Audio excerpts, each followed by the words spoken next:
கிறிஸ்துவுக்குள் பிரியமானவர்களே, ஆண்டவராகிய இயேசு கிறிஸ்துவின் நாமத்தில் என் அன்பின் வாழ்த்துக்கள்.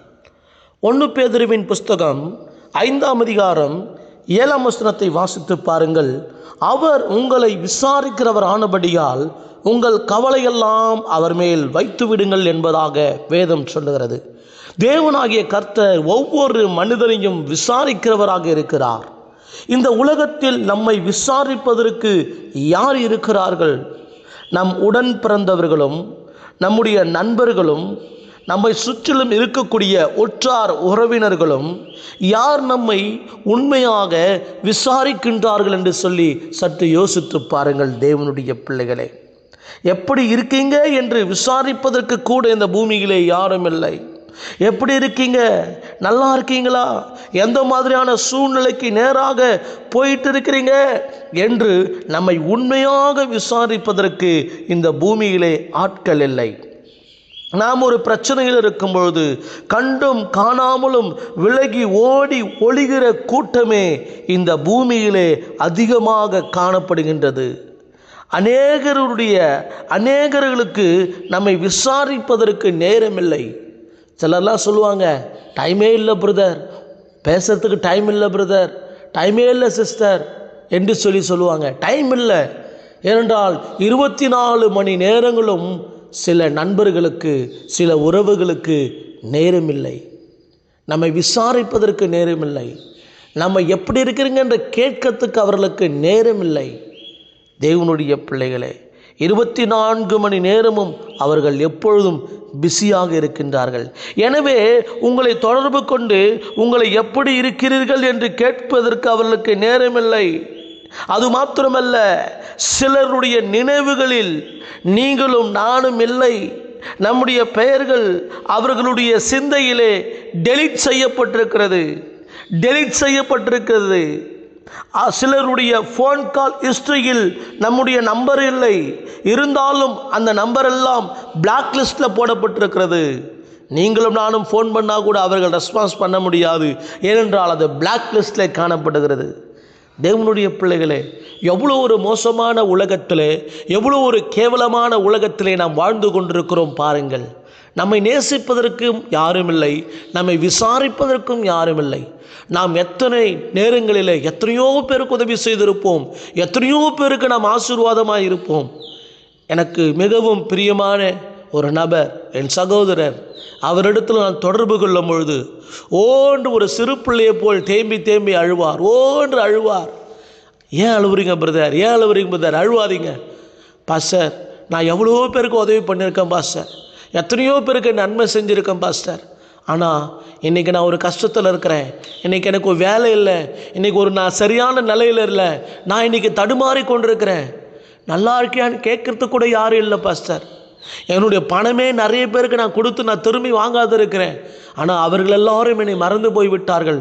நல்லா இருக்கீங்களா அண்ணே, நல்லா இருக்கீங்களா பிரதர், நல்லா இருக்கீங்களா, எந்த மாதிரியான சூழ்நிலையில் நீங்கள் போய் கொண்டிருக்கிறீங்கன்னு விசாரிக்கிறதுக்கு யாருமே இல்லை பிரதர் என்று சொல்லி ஓன்று சத்தமிட்டு அந்த சகோதரர் எப்போ ஃபோன் பண்ணாலும் அழுவாங்க.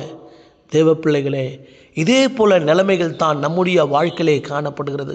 எத்தனையோ பேருக்கு நாம் உதவியாக இருந்திருப்போம், எத்தனையோ பேரை நாம் தூக்கி விட்டிருப்போம், எத்தனையோ பேருக்கு நாம் உதவி செய்திருப்போம். ஆனால் இன்றைக்கு அவர்களால் நம்மை விசாரிப்பதற்கு கூட நேரமில்லை.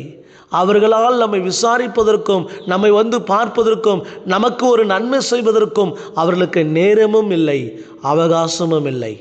உலகம் எங்கே போய் கொண்டிருக்கிறது என்று பாருங்கள். தேவனுடைய பிள்ளைகளே, இந்த உலகத்தை உண்டாக்கின சர்வ வல்லமையுள்ள தேவனாகிய கர்த்தர் ஒரு மனுஷனை அதிகமாய் நேசிக்கிறார். லாசரு என்ற ஒரு மனுஷனை அதிகமாய் நேசிக்கிறார். லாசருவை அதிகமாய் நேசிக்கிறார் இயேசு. லாசரு மரித்து விட்டார் என்று செய்தி வருகிறது. இயேசு அங்கே அவரால் இருக்க முடியவில்லை. ஐயோ, என் சகோதரன், என் சிநேகிதன் லாசரு மரித்து விட்டார், நான் அவனை போய் பார்க்க வேண்டும், அவன் மரித்த இடத்துல போய் அவனை பார்க்க வேண்டும், அவனுடைய குடும்பத்தாரை நான் விசாரிக்க வேண்டும் என்று சொல்லி இயேசு வேகமாய் ஓடி வருகிறார். பாருங்கள், ஆமென். யோவானுக்கு எழுதின சுவிசேஷ புஸ்தகம் 11ஆம் அதிகாரம் 33ஆம் வசனம் 34ஆம் வசனத்தை வாசித்து பாருங்கள். ஆமென், அவள் அழுகிறதையும் அவளோடு கூட இருந்து வந்த யூதர்கள் அழுகிறதையும் இயேசு கண்டபோது ஆவியிலே கலங்கி துயரமடைந்து அவனை எங்கே வைத்தீர்கள் என்று விசாரிக்கிறார். அவனை எங்கே வைத்தீர்கள் என்று விசாரிக்கிறார். தேவனாகிய கர்த்தர் உங்களையும் என்னையும் விசாரிக்கிறவராக இருக்கிறார். தேவனுடைய பிள்ளைகளே, ஆண்டவர் கேட்குறாரு, லாசருவை எங்கே வச்சிங்க, எந்த கல்லறையில் வச்சிங்கன்னு சொல்லி அங்கே வாசிக்கிறோம். அவர் ஆவிலே துயரமடைந்து ஆவிலே கலங்கினவராக அந்த அதிகாரத்தில் சொல்லப்பட்டிருக்கிறதுங்க. இயேசு கண்ணீர் விட்டார் என்று சொல்லி, இயேசு கண்ணீர் விட்டார் என்று சொல்லி இந்த உலகத்திலே ஒரு பெரிய ஹைலைட்டான ஒரு வார்த்தை இதுதாங்க. இயேசு கண்ணீர் விட்டார். இயேசு உங்களுக்காக எனக்காக கண்ணீர் விடிக்கிறவராக காணப்படுகிறார். என்னுடைய தகப்பனார் 45வது வயதிலே மரித்து போனார். என் தகப்பனாரை சுற்றிலும் ஒரு கூட்டம் இருந்து கொண்டே இருக்கும், நண்பர்களுடைய கூட்டம். எப்போதும் அந்த நண்பர்கள் ஒன்றாக இருப்பார்கள், எப்போதும் அந்த நண்பர்கள் ஒன்றாகவே இருப்பார்கள். எங்கள் வீட்டிலே வந்து என் தகப்பனாருடைய நண்பர்களோடு கூட எப்பொழுதும் அவர் வாசம் பண்ணி கொண்டிருப்பார். ஆனால் என் தகப்பனார் 45வது வயதிலே மரிக்கும்போது என் தகப்பனாரோடு கூட மிகவும் நெருக்கமாக இருந்தக்கூடிய ஒரு நபர், என் தகப்பனாரோடு கூட மிகவும் நெருக்கமாக பழகக்கூடிய ஒரு நண்பர் என் தகப்பனாருடைய அந்த துக்க வீட்டிற்கு வரவே இல்லை. என் தகப்பனார் மரித்த பிறகு அவர் வரவும் இல்லை. இதுவரைக்கும் என் தகப்பனாருடைய காரியங்களை குறித்து இதுவரைக்கும் எங்களை விசாரிக்கவும் இல்லை. யோசித்து பாருங்கள், எவ்வளோ ஒரு வேதனையாக இருந்திருக்கும். என் தகப்பனார் உயிரோடு கூட இருக்கும் பொழுது எல்லோரும் ஒன்றாக இருப்பார்கள், எல்லோரும் ஒன்றாக இருப்பார்கள். ஆனாலும் என் தகப்பனார் மரித்த பிறகு அவரை உண்மையாய் நேசித்தவர்கள், உயிருக்குயிராய் நேசித்தவர்கள் அந்த துக்க வீட்டிற்கு வரவில்லை. இதுதான் பிரியமானவர்களே இந்த உலகத்திலே காணப்படுகிறதான ஒரு பெரிய ஒரு காரியம். நம்மை நேசித்தவர்கள், நம்மோடு கூட அதிக மணி நேரம் செலவிடுகிறவர்கள் நம்மை விசாரிப்பதற்கும் நம்மை பார்ப்பதற்கும் வரவில்லை என்று சொன்னால் எவ்வளோ ஒரு வேதனையாக இருக்கும். கேள்விப்பட்டும் நம்மை வந்து விசாரிக்கவில்லை என்று சொன்னால் எவ்வளோ ஒரு கஷ்டமாக இருக்கும். யோசித்து பாருங்கள். இருக்கிற வரைக்கும் தாங்க உறவுகள், இருக்கும் வரைக்கும் தாங்க உறவுகளும் எல்லாருமே. உங்ககிட்ட இருந்தால் அநேகர் தேடி வருவாங்க, உங்ககிட்ட இல்லைன்னா ஒருத்தர் கூட உங்களை தேடி வர மாட்டாங்க. யோபுனுடைய வாழ்க்கையில் எடுத்துக்கொள்ளுங்க. இருக்கும்போது எல்லாரும் இருந்தாங்க, யோபு கூட இருந்தது எல்லாம் இருந்துச்சு, எல்லாரும் இருந்தாங்க. யோபு விட்டு எல்லாம் போச்சு, ஒருத்தர் கூட இல்லை, ஒருத்தர் கூட இல்லை. யோபு ஒரு பிச்சைக்காரனை போல மாறிவிட்டார். இந்த உலகத்தை நல்லா புரிஞ்சுக்குங்க பிரதர், உலகத்தை நல்லா புரிஞ்சுக்குங்க சகோதரி. வெளுத்தலாம் பால் என்று எல்லாருக்கும் போய் உதவி பண்ணுறீங்க, எல்லாருக்கும் போய் ஓடுறீங்க, எல்லாருக்கும் போய் நிற்கிறீங்க. உங்களுக்காக யாராவது வந்து நிற்கிறாங்களா? நீங்களும் நானும் எல்லாருக்காக ஓடி போய் நிற்கிறோம், எல்லாருக்காக ஓடி போய் உதவி பண்ணுறோம், எல்லாருக்காக உயிரையும் கொடுக்குறோம். உங்களுக்கு உயிரை கொடுக்கறது இந்த பூமியில் யார் இருக்கிறாங்க? உங்களுக்காக வந்து சப்போர்ட் பண்ணி பேசுறதுக்கு யார் இருக்கிறாங்க?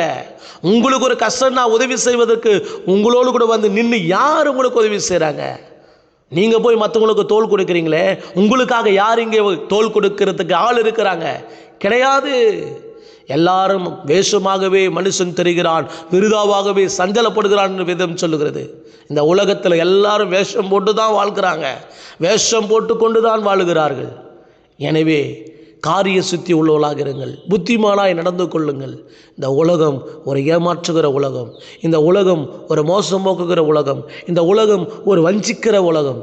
இந்த உலகத்திலே நாம் ஞானவான்களாய் நடந்து கொள்ள வேண்டும். தேவனுடைய பிள்ளைகளே, உங்களை விசாரிப்பதற்கு இந்த பூமியில் யாருமே இல்லாமல் இருக்கலாம்.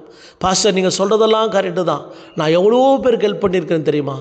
எத்தனையோ பேருக்கு எண்ணிலடங்காத நன்மைகளை என் வாழ்க்கையில் நான் செய்திருக்கிறேன் தெரியுமா? ஆனால் என்னால் நன்மை பெற்றவங்க ஒருத்தர் கூட என்னை திரும்பி பார்க்கல பாஸ்டர். எனக்கு ரொம்ப துக்கமாக இருக்குது, அதை சொல்லி அழுவதற்கு கூட எனக்கு பலன் இல்லை என்று சொல்லி கண்ணீரோடு நிற்கிறீங்களா? நிறைய பேர் சொல்லுவாங்க, நான் இவங்களுக்கு இவ்வளோ கடன் வாங்கி கொடுத்தேன், அவ்வளோ கடன் வாங்கி கொடுத்தேன் பாஸ்டர். மதுரையிலேருந்து ஒரு சகோதரி சொல்லுவாங்க, பாஸ்டர் இவ்வளோ கடன் நான் வாங்கி கொடுத்தேன், கிட்டத்தட்ட 1 கோடி ரூபாய் கடன். 1 கோடி ரூபாய் கடன் யாருங்க மற்றவங்க தெரியாத ஒரு நபருக்கு வாங்கி கொடுக்க முடியும்? ஆனால் அந்த கடனை அவங்க திருப்பி கொடுக்கல. ஐயோ என்ன செய்தன்னு தெரியலையே என்று ஒவ்வொரு நாளும் புலம்புவார்கள். தேவனுடைய பிள்ளைகளே, யோசித்து பாருங்கள். நம்மால் நன்மை பெற்றவர்கள் நன்மை பெறுவதற்காக நம்ம கூட இருக்கிறாங்க, நன்மை பெற்ற பிறகு நம்மளை விட்டு விலகி போயிடுவாங்க. இது தாங்க உலகம். இந்த உலகத்தில் ஞானமாக நம்ம நடந்து கொள்ள வேண்டும் பிரியமானவர்களே. இந்த உலகம் நம்மை ஏமாற்றுகிறது, இந்த உலகம் நம்மை வஞ்சிக்கிறது, இந்த உலகம் நம்மை தூற்றுகிறது, இந்த உலகம் நம்மை தூற்றி திரிகிறது. இப்படிப்பட்ட மோசம் போக்குகிற உலகத்தில் நாம் வாழ்ந்து கொண்டிருக்கிறோம். எனவே உலகத்தில் உள்ள நபர்கள் உங்களையும் என்னையும் விசாரிக்க அவர்கள் வரமாட்டார்கள். அதை பற்றி கவலைப்படாதீங்க. என்னை திரும்பி பார்க்கறதுக்கு கூட ஆள் இல்லையே, நான் ஒரு கஷ்டத்தில் இருக்கிறேன் பிரதர், நான் எவ்வளோ பிரச்சனையில் இருக்கிறேன் தெரியுமா, நான் எவ்வளோ கஷ்டத்தில் இருக்கிறேன் தெரியுமா, ஆனால் எப்படி இருக்கேன்னு கேட்கறதுக்கு கூட யாருக்கும் மனசு வரல பிரதர். எப்படி இருக்கீங்க, நல்லா இருக்கீங்களா, உயிரோடு இருக்கிறீங்களான்னு கூட கேட்கறதுக்கு கூட இந்த பூமியில் யாரும் இல்லையே என்று சொல்லி வருத்தத்தோடு கூட இருக்கிறேன். சகோதரியே, உங்களுக்கு ஒரு நல்ல செய்தி சொல்கிறேன். இயேசு என்ற தேவன் உங்களை விசாரிப்பதற்காக இருக்கிறார். அவர் உங்களை விசாரிக்கிறவர் ஆனபடியால் உங்கள் கவலையெல்லாம் அவர் மேல் வைத்து விடுங்கள். இயேசு என்ற இரட்சகர், இயேசு என்ற தேவன் உங்களை விசாரிப்பதற்காக இருக்கிறார். அவரை உங்களை விசாரிக்கிற தேவன், அவர் உங்களை விசாரிக்கிற தேவன், அவர் உங்களை விசாரிப்பார். அவர் உங்களை விசாரித்து உங்களுக்கு நன்மையானவைகளை செய்வார். சொந்து போகாதீங்க. நீங்கள் எந்த நிலைமையில் இருந்தாலும் இயேசப்பா உங்களை விசாரிப்பார். ஆமேன், ஸ்தோத்திரம். யோபு 7:18 பாருங்கள். மனுஷனை காலைதோறும் அவர் விசாரிக்கிறாராம். ஒவ்வொரு நாளும் காலைதோறும் அவனை விசாரிக்கிறாராம். நம்மளை விசாரிக்கிறதுக்கு ஏசப்பா இருக்கிறாருங்க. இந்த உலக பிரகாரம் மனுஷன் நம்மளை விசாரித்தானா, விசாரிக்காமல் போனா என்ன, பரவாயில்ல, விட்டுருங்க. அவங்கெல்லாம் மனிதர்கள். ஆனால் கடவுள் இயேசு நம்மை விசாரிக்கிறார். அது போதுங்க நமக்கு. ஜெபம் பண்ணலாமா? பிரதர், சோர்ந்து போகாதீங்க. சகோதரியை சோர்ந்து போகாதீங்க. மற்றவங்களை குறித்து சோர்ந்து போகாதீங்க. உங்களை என்னையை விசாரிக்க ஏசப்பா இருக்கிறார். ஏசப்பா இருக்கிறார். ஏசப்பா இருக்கிறார். உங்களை அவர் விசாரிப்பார். உங்களை அவர் நடத்துவார். ஏசப்பா, இந்த அருமையான வேலைக்காய் நன்றியோடு கூடமே துதிக்கிறோம். தேவாதி தேவனே, கத்தாதி கத்தாவே, இன்றைக்கு நீர் கொடுத்த வார்த்தைகளுக்காய் ஸ்தோத்திரம் ஆண்டவரே. அப்பா, நீர் எங்களை விசாரிக்கிறவராக இருக்கிறீர் ஆண்டவரே. ஆம் ஆண்டவரே, ஸ்தோத்திரிக்கிறோம். அவர் உங்களை விசாரிக்கிறவர் ஆனபடியால் உங்கள் கவலையெல்லாம் அவர் மேல் வைத்து விடுங்கள் என்று வேதம் சொல்கிறது. நீர் எங்களை விசாரிக்கிற தேவனாக இருக்கிறபடினாலுமே ஸ்தோத்திரம். எங்கள் ஒவ்வொருவரையும் அன்பாக நீர் விசாரிக்கிறீர் ஆண்டவரே. எங்கள் ஒவ்வொருவரும் நீர் விசாரித்து கொண்டிருப்பதற்காக ஸ்தோத்திரையா. ஏதோ தகப்பனே, சோர்ந்து போயிருக்கிற ஒவ்வொரு பிள்ளைகளுக்காய் ஜெபிக்கிறேன்.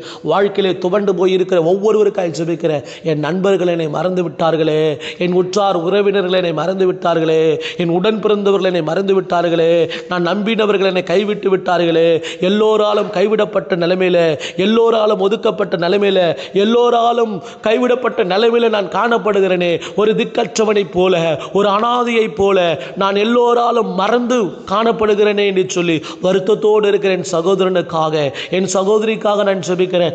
வீட்டில் தான் இருக்கிறாங்க, ஆனால் என் மனைவி என்னை விசாரிப்பதில்லை. வீட்டில் தான் இருக்கிறாங்க, என் பிள்ளைகள் என்னை விசாரிப்பதில்லை. வீட்டில் தான் இருக்கிறாங்க, என்னுடைய கணவர் என்னை விசாரிப்பதில்லை. ஐயோ, வேதனைப்பட்டு கலங்கிக் கொண்டிருக்கிற ஒவ்வொருவருக்காய் ஜெபிக்கிறேன். ஒரு நாள் வரும், யாரெல்லாம் உங்களை விசாரிக்காமல் போனாங்களோ அவங்கெல்லாம் உங்களை விசாரிப்பதற்கான ஒரு நாளை கர்த்தர் ஏற்படுத்துவார். அவங்க சிந்தையில் கர்த்தர் பேசுவார். அவங்க சிந்தை மண்டலங்களை கர்த்தர் தொடுவார். என் பிள்ளையை விசாரி, என் பிள்ளையை விசாரி, ஃபோன் பண்ணி விசாரி, நீ என் பிள்ளையை நேரில் போய் விசாரி என்று சொல்லி அவருடைய சிந்தைகளை, அவருடைய புத்தியை எல்லாம் மாற்ற தேவன் வல்லவராக இருக்கிறார். ஆண்டவரே, இந்த காரியங்களை செய்யுங்க ஆண்டவரே. எங்களை மறந்து போனவங்க, எங்களை வெறுத்தவங்க, அவங்க சிந்தையில், அவங்க புத்தியில் நீங்கள் பேசுங்க ஏசப்பா. ஸ்தோத்திரிக்கிறோம் ஐயா. தேவனாகி கர்த்தாவே, ஆண்டவரே ஸ்தோத்திரம் ஐயா. நாங்கள் ஒவ்வொரு நாளும் ஆண்டவரே உம்முடைய சமூகத்தில் உம்மை நோக்கி பார்க்கிறோம் ஐயா. நீர் எங்களை விசாரிக்கிறவராக இருக்கிறபடி நாளும் நன்றி ஆண்டவரே. நீர் எங்களை ஒருபோதும் மறக்க மாட்டீங்க. நீர் எங்களை ஒருபோதும் வெறுக்க மாட்டீங்க. நீர் எங்களை ஒருபோதும் தள்ளிவிட மாட்டீங்க. ஏதோ உம்மிடத்தில் வருகிறவர்களை நீர் புறம்பே தள்ளுவதில்லை என்று சொல்லி வேதத்தில் வாசிக்கிறேன். கலக்கத்தோடு கண்ணீரோடு இருக்கிற என் சகோதரிக்காக, என் சகோதரனுக்காக நான் ஜெபிக்கிறேன். ஒவ்வொருவரும் நீர் காப்பாற்றுவீராக. ஒவ்வொருவருக்கும் நீர் நன்மையானவைகளை செய்வீராக. ஆசீர்வதிங்க, பெரிய காரியங்களை செய்யுங்க. இந்த நாள் முழுதும் ஒவ்வொருடைய தேவைகளையும் சந்திப்பீராக. இயேசு கிறிஸ்துவின் மாறாத நாமத்தில் ஜெபிக்கிறோம் ஜீவனுள்ள நல்ல பிதாவே, ஆமேன்.